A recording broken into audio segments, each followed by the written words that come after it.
A pleasure to be here. Thank you, and good morning to all the viewers at home. Now, how vast has the industry become over the past couple of years? As you've indicated, it is a multi-billion rand industry, but there's huge aspects of it that are still significantly voiced, where people can benefit from the smartphones that you've just shown the viewers at home. Yeah. You know, we talk about these smartphones and we talk about this access to communication, which is fantastic for people living in urban areas, but rural areas, this is where we still have huge problems, I imagine. How far have we come? How are things developing there? I think we still have a significant gap in this country because it's only your major metro areas that are covered, so the rest of the other provinces are still not covered. So we still have that to address, and that impacts on the cost, because where you have gaps, there's a demand and there's no supply, then your costs are still going to be very high. So we still have to ensure that we cover provinces that are outside of the Golden Triangle, which is outside of Cape Town, Durban and Johannesburg. Ensure that we cover the northern provinces and some of the coastal areas which are also still very rural. Yeah. So we have to attend to that. But in terms of connectivity, if we have to compare ourselves to the rest of the world, how are we performing?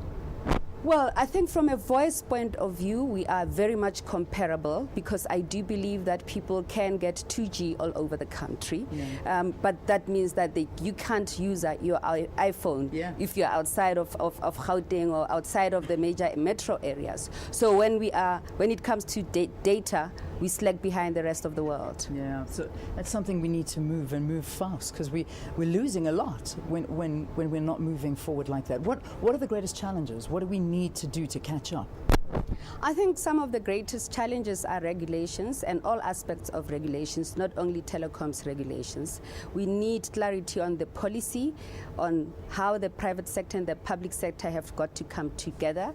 We need clarification on how, because your regulations from municipalities differ from one municipality to the next municipality. So we need an integration of all those regulations, way leaves from municipalities, environmental impact assessment, because that impacts on the speed with which we deploy.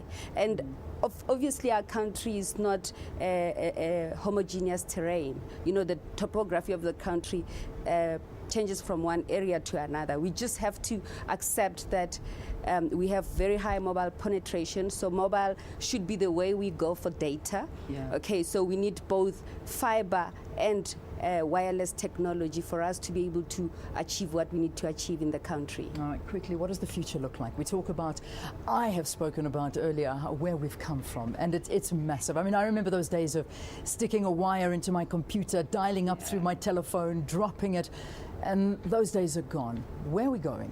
I think the future is bright. I mean, we have strategic infrastructure projects that ensure that we have broadband access for all in about 10 years' time. So that's quite critical for us. And there's a political will, and I think there's executive will as well from a number of telecoms players to ensure that we deliver on that. All right, Puleng, thank you so much for being our guest here on Morning Live.